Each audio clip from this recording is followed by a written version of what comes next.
नमस्कार, स्वागत है आपका सुनो और सीखो में। आज सुनिए मुंशी प्रेमचंद की लिखी कहानी मंत्र। संध्या का समय था। डॉक्टर चड्ढा गोल्फ खेलने के लिए तैयार हो रहे थे। मोटर द्वार के सामने खड़ी थी कि दो कहार एक डोली लिए आते दिखाई दिए। डोली के पीछे एक बूढ़ा लाठी टेकता चला आता था। डोली औषधालय के सामने आकर रुक गई। बूढ़े ने धीरे धीरे आकर द्वार पर पड़ी हुई चिक से झोंका। ऐसी साफ सुथरी जमीन पर पैर रखते हुए भय हो रहा था कि कोई घुड़क न बैठे। डॉक्टर साहब को खड़े देखकर भी उसे कुछ कहने का साहस न हुआ। डॉक्टर साहब ने चिक के अंदर से गरज कर कहा, कौन है? क्या चाहता है? डॉक्टर साहब ने हाथ जोड़कर कहा, हुजूर, बड़ा गरीब आदमी हूं। डॉक्टर साहब ने सिगार जलाकर कहा, कल सवेरे आओ, कल सवेरे। हम इस वक्त मरीजों को नहीं देखते। बूढ़े ने घुटने टेक कर जमीन पर सिर रख दिया और बोला, दुहाई है सरकार की, लड़का मर जाएगा। हुजूर, 4 दिन से आंखें नहीं। डॉक्टर चड्ढा ने कलाई पर नजर डाली। केवल 10 मिनट समय और बाकी था। गोल्फ स्टिक खूंटी से उतारने हुए बोले, कल सवेरे आओ, कल सवेरे। ये हमारे खेलने का समय है। बूढ़े ने पगड़ी उतारकर चौखट पर रख दी और रोकर बोला, हुजूर, एक निगाह देख लें, बस एक निगाह। लड़का हाथ से चला जाएगा हुजूर। 7 लड़कों में यही एक बच रहा है हुजूर। हम दोनों आदमी रो रो कर मर जाएंगे सरकार। आपकी बढ़ती हुई दीन बंधु। ऐसे उजड़ देहाती यहां प्राय रोज आया करते थे। डॉक्टर साहब उनके स्वभाव से खूब परिचित थे। कोई कितना ही कुछ कहे, पर वे अपनी ही रट लगाते जाएंगे, किसी की सुनेंगे नहीं। धीरे से चिक उठाई और बाहर निकलकर मोटर की तरफ चले। बूढ़ा यह कहता हुआ उनके पीछे दौड़ा, सरकार, बड़ा धर्म होगा। हुजूर, दया कीजिए, बड़ा दीन दुखी हूं। संसार में कोई और नहीं है बाबूजी। मगर डॉक्टर साहब ने उसकी ओर मुंह फेर कर देखा तक नहीं। मोटर पर बैठकर बोले, कल सवेरे आना। मोटर चली गई। बूढ़ा कई मिनट तक मूर्ति की भांति निश्चल खड़ा रहा। संसार में ऐसे मनुष्य भी होते हैं जो अपने आमोद प्रमोद के आगे किसी की जान की भी परवाह नहीं करते। शायद इसका उसे अब भी विश्वास न आता था। सभ्य संसार इतना निर्मम, इतना कठोर है, इसका ऐसा मर्मभेदी अनुभव अब तक न हुआ था। वह उन पुराने जमाने की जीवों में था जो लगी हुई आग को बुझाने, मुर्दे को कंधा देने, किसी के छप्पर को उठाने और किसी कलह को शांत करने के लिए सदैव तैयार रहते थे। जब तक बूढ़े को मोटर दिखाई दी, वह खड़ा टकटकी लगाए उस ओर ताकता रहा। शायद उसे अब भी डॉक्टर साहब के लौट आने की आशा थी। फिर उसने कहारों से डोली उठाने को कहा। डोली जिधर से आई थी उधर ही चली गई। चारों ओर से निराश होकर वह डॉक्टर चड्ढा के पास आया था। इनकी बड़ी तारीफ सुनी थी। यहां से निराश होकर फिर वह किसी दूसरे डॉक्टर के पास न गया। किस्मत ठोक ली।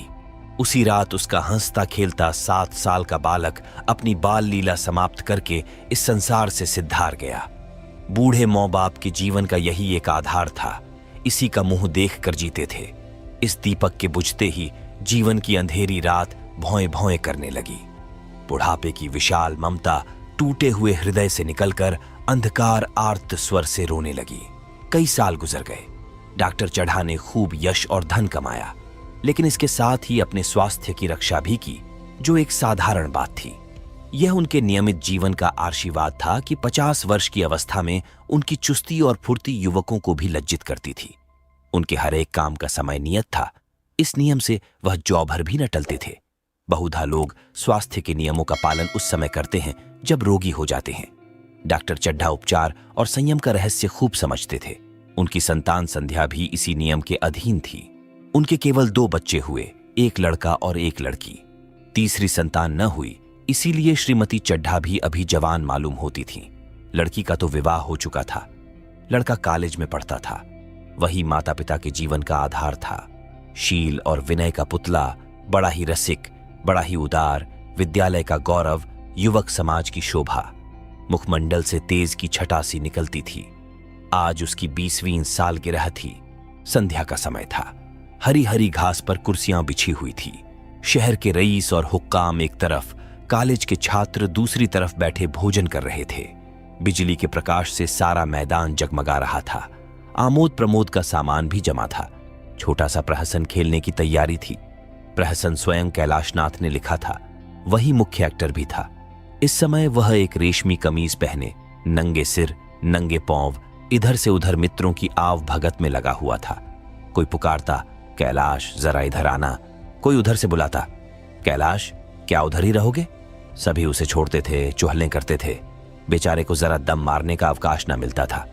सहसा एक रमणी ने उसके पास आकर पूछा, क्यों कैलाश, तुम्हारे सांप कहाँ हैं? जरा मुझे दिखा दो।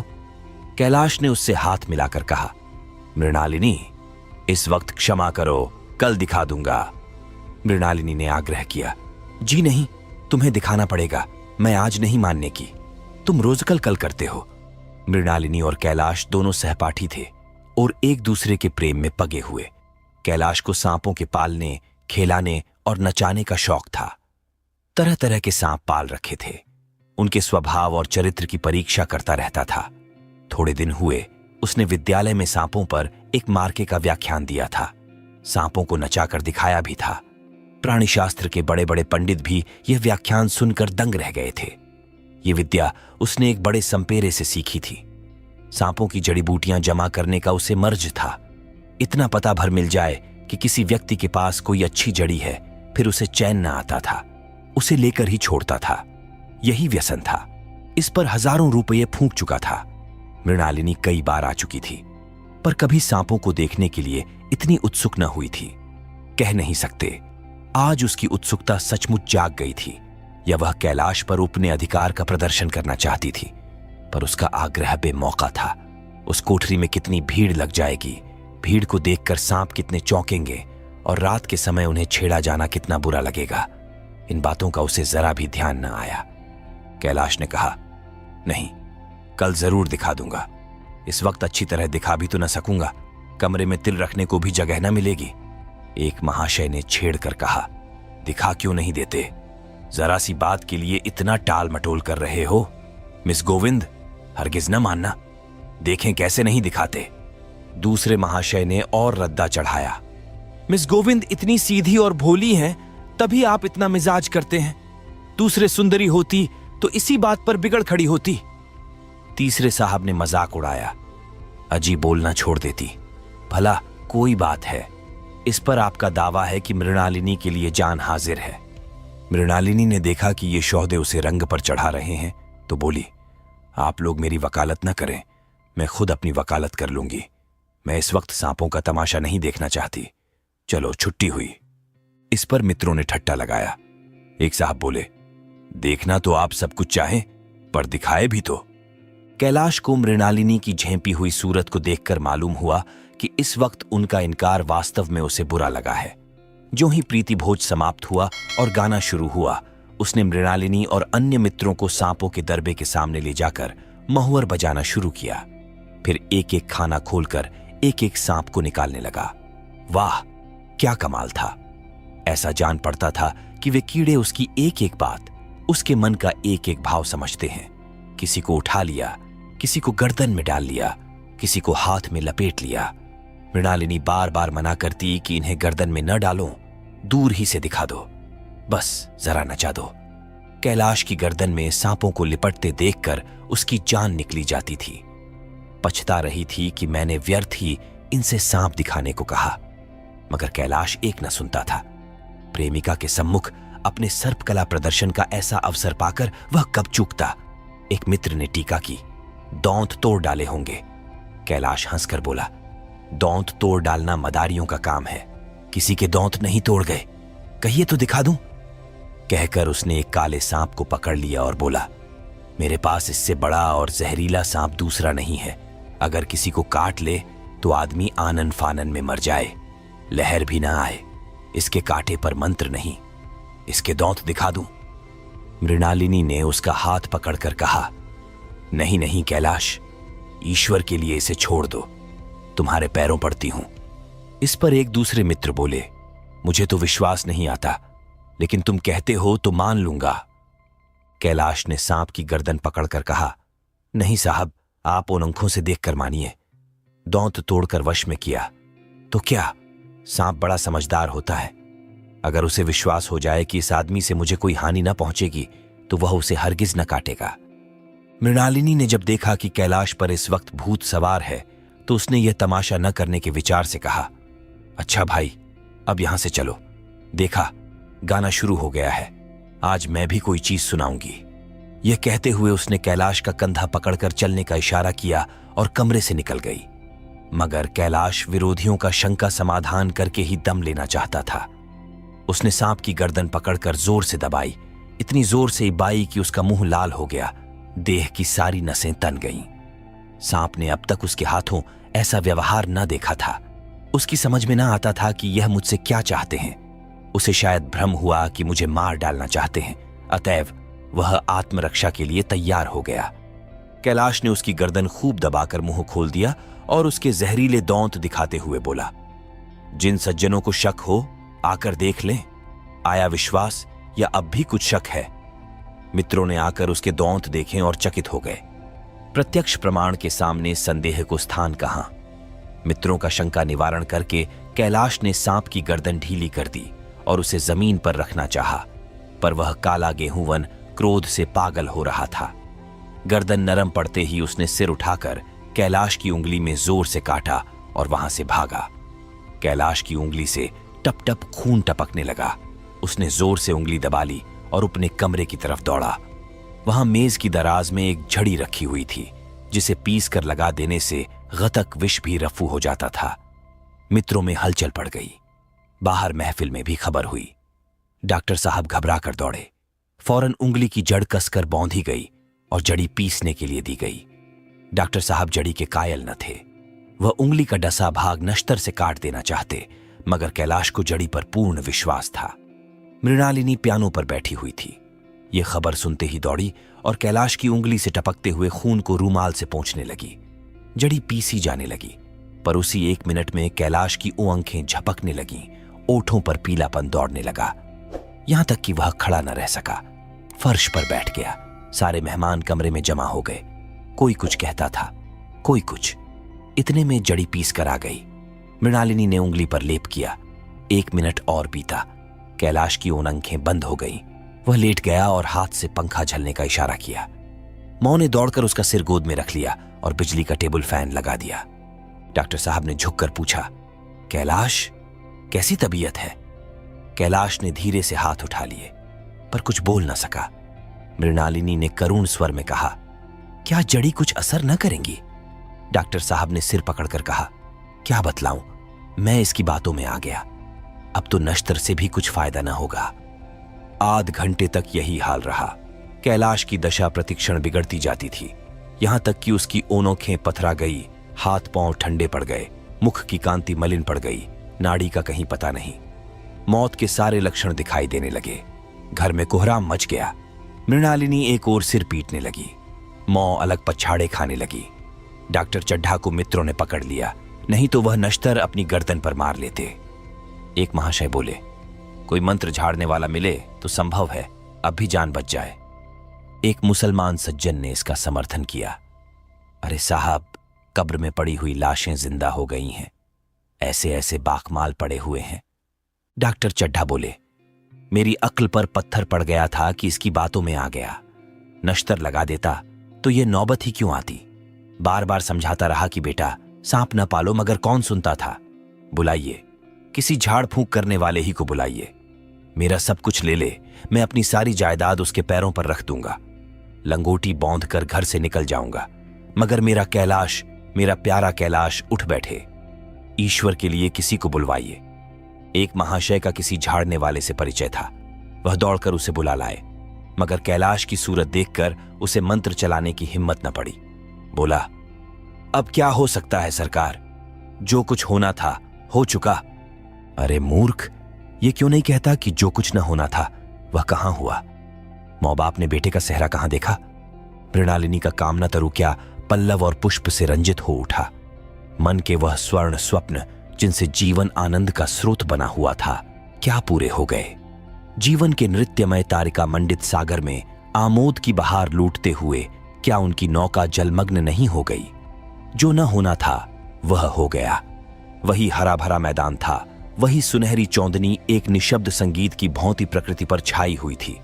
वही मित्र समाज था, वही मनोरंजन के सामान थे, मगर जहां हास्य की ध्वनि थी वहां करुण क्रंदन और अश्रु प्रवाह था। 3 शहर से कई मील दूर एक छोटे से घर में एक बूढ़ा और बुढ़िया अंगीठी के सामने बैठे जाड़े की रात काट रहे थे। बूढ़ा नारियल पीता था और बीच बीच में खौंसता था। बुढ़िया दोनों घुटनियों में सिर डाले आग की ओर ताक रही थी। एक मिट्टी के तेल की कुप्पी ताक पर जल रही थी। घर में न चारपाई थी न बिछौना। एक किनारे थोड़ी सी पुआल पड़ी हुई थी। इसी कोठरी में एक चूल्हा था। बुढ़िया दिन भर उपले और सूखी लकड़ियां बटोरती थी। बूढ़ा रस्सी बटकर बाजार में बेच आता था। यही उनकी जीविका थी। उन्हें न किसी ने रोते देखा न हंसते। उनका सारा समय जीवित रहने में कट जाता था। मौत द्वार पर खड़ी थी। रोने या हंसने की कहां फुर्सत। बुढ़िया ने पूछा, कल के लिए सन तो है नहीं, काम क्या करोगे? जाकर झगड़ू साह से 10 सेर सन उधार लाऊंगा।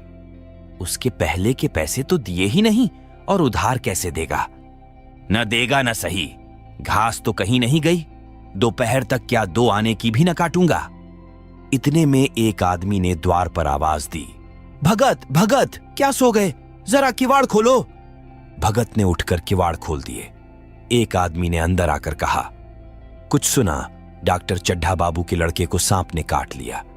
भगत ने चौंक कर कहा, चड्ढा बाबू के लड़के को? वही चड्ढा बाबू है ना जो छावनी में बंगले में रहते हैं? हाँ हाँ वही। शहर में हल्ला मचा हुआ है, जाते हो तो जाऊं, आदमी बन जाऊंगे। बूढ़े ने कठोर भाव से सिर हिलाकर कहा, मैं नहीं जाता, मेरी बला जाए। वही चड्ढा है, खूब जानता हूं। भैया लेकर उन्हीं के पास गया था। खेलने जा रहे थे। पैरों पर गिर पड़ा कि एक नजर देख लीजिए, मगर सीधे मुंह से बात तक न की। भगवान बैठे सुन रहे थे।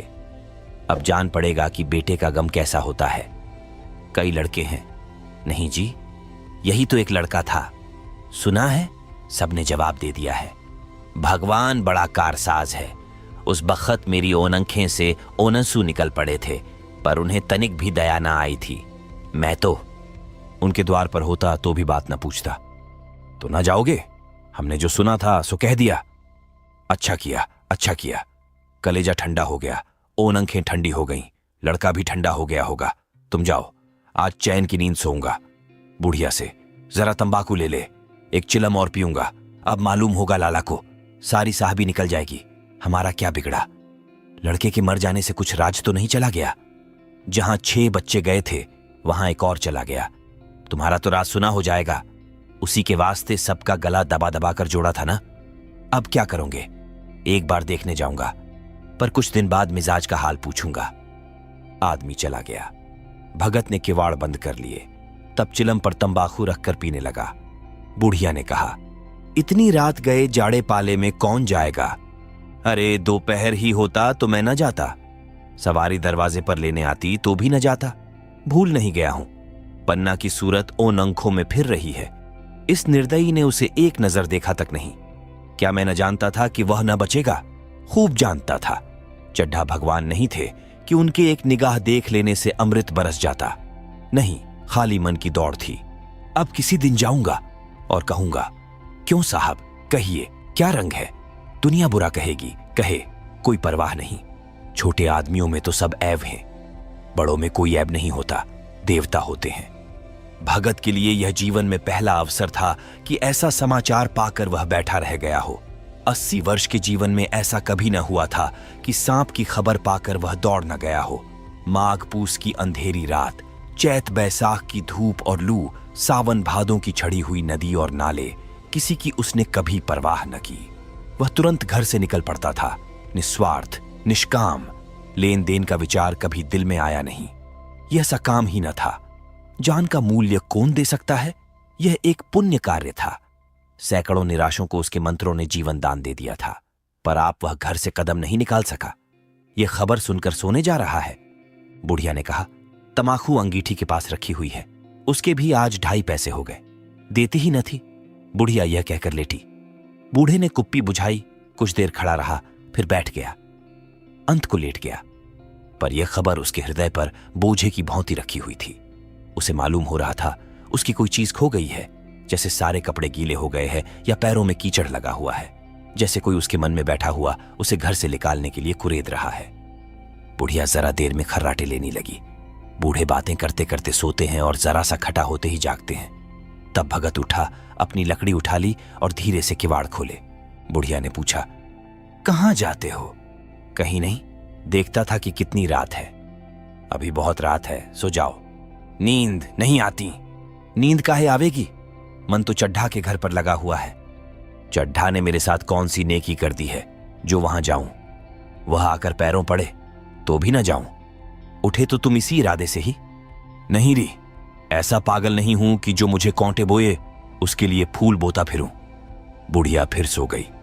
भगत ने किवाड़ लगा दिए और फिर आकर बैठा, पर उसके मन की कुछ ऐसी दशा थी जो बाजे की आवाज कान में पड़ते ही उपदेश सुनने वालों की होती है। उनंखें चाहे उपदेशक की ओर हों, पर कान बाजे ही की ओर होते हैं। दिल में भी बापे की ध्वनि गूंजती रहती है। शर्म के मारे जगह से नहीं उठता। निर्दयी प्रतिघात का भाव भगत के लिए उपदेशक था, पर हृदय उस अभागे युवक की ओर था जो इस समय मर रहा था, जिसके लिए एक एक पल का विलंब घातक था। उसने फिर किवाड़ खोले, इतने धीरे से कि बुढ़िया को खबर भी न हुई। बाहर निकल आया। उसी वक्त गांव को चौकीदार गश्त लगा रहा था। बोला, कैसे उठे भगत? आज तो बड़ी सर्दी है, कहीं जा रहे हो क्या? भगत ने कहा, नहीं जी, जाऊंगा कहां? देखता था अभी कितनी रात है। भला के बजे होंगे? चौकीदार बोला, 1 बजा होगा और क्या। अभी थाने से आ रहा था तो डॉक्टर चड्ढा बाबू के बेंगले पर बड़ी भड़ लगी हुई थी। उनके लड़के का हाल तो तुमने सुना होगा, कीड़े ने छू लिया है। चाहे मर भी गया हो, तुम चले जाओ तो साइत बच जाए। सुना है इस 1000 तक देने को तैयार हैं। भगत, मैं तो न जाऊं चाहे वह 10 लाख भी दें। मुझे 10,000 या 10 लाखें लेकर करना क्या है? कल मर जाऊंगा, फिर कौन भोगने वाला बैठा हुआ है। चौकीदार चला गया। भगत ने आगे पैर बढ़ाया। जैसे नशे में आदमी की देह अपने काबू में नहीं रहती। पैर कहीं रखता है, पड़ता कहीं है, कहता कुछ है, जबान से निकलता कुछ है। वही हाल इस समय भगत का था। मन में प्रतिकार था, पर कर्म मन के अधीन न था। जिसने कभी तलवार नहीं चलाई, वह इरादा करने पर भी तलवार नहीं चला सकता। उसके हाथ कांपते हैं, उठते ही नहीं। भगत लाठी खटखट करता लपका चला जाता था। चेतना रोकती थी, पर उपचेतना ठेलती थी। सेवक स्वामी पर हावी था। आधी राह निकल जाने के बाद सहसा भगत रुक गया। हिंसा ने क्रिया पर विजय पाई। मैं यों ही इतनी दूर चला आया। इस जाड़े पाले में मरने की मुझे क्या पड़ी थी? आराम से सोया क्यों नहीं? नींद न आती न सही, 2-4 भजन ही गाता। व्यर्थ इतनी दूर दौड़ा आया। चढ़ा का लड़का रहे या मरे मेरी कला से। मेरे साथ उन्होंने ऐसा कौन सा सलूक किया था कि मैं उनके लिए मरूं?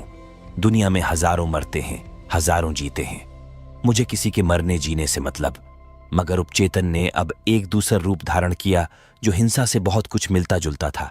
वह झाड़ फूंक करने नहीं जा रहा है। वह देखेगा कि लोग क्या कर रहे हैं। डॉक्टर साहब का रोना पीटना देखेगा, किस तरह सिर पीटते हैं, किस तरह पछाड़े खाते हैं। वे लोग तो विद्वान होते हैं, सब्र कर जाते होंगे। हिंसा भाव को यूं धीरज देता हुआ वह फिर आगे बढ़ा। इतने में 2 आदमी आते दिखाई दिए। दोनों बातें करते चले आ रहे थे। चड्ढा बाबू का घर उजड़ गया, वही तो एक लड़का था। भगत के कान में यह आवाज पड़ी। उसकी चाल और भी तेज हो गई। थकान के मारे पांव न उठते थे। शिरोभाग इतना बढ़ा जाता था मानो अब मुंह के बल गिर पड़ेगा। इस तरह वह कोई 10 मिनट चला होगा कि डॉक्टर साहब का बंगला नजर आया। बिजली की बत्तियां जल रही थीं, मगर सन्नाटा छाया हुआ था। रोने पीटने की आवाज भी न आती थी। भगत का कलेजा धक धक करने लगा। कहीं मुझे बहुत देर तो नहीं हो गई? वह दौड़ने लगा। अपनी उम्र में वह इतना तेज कभी न दौड़ा था।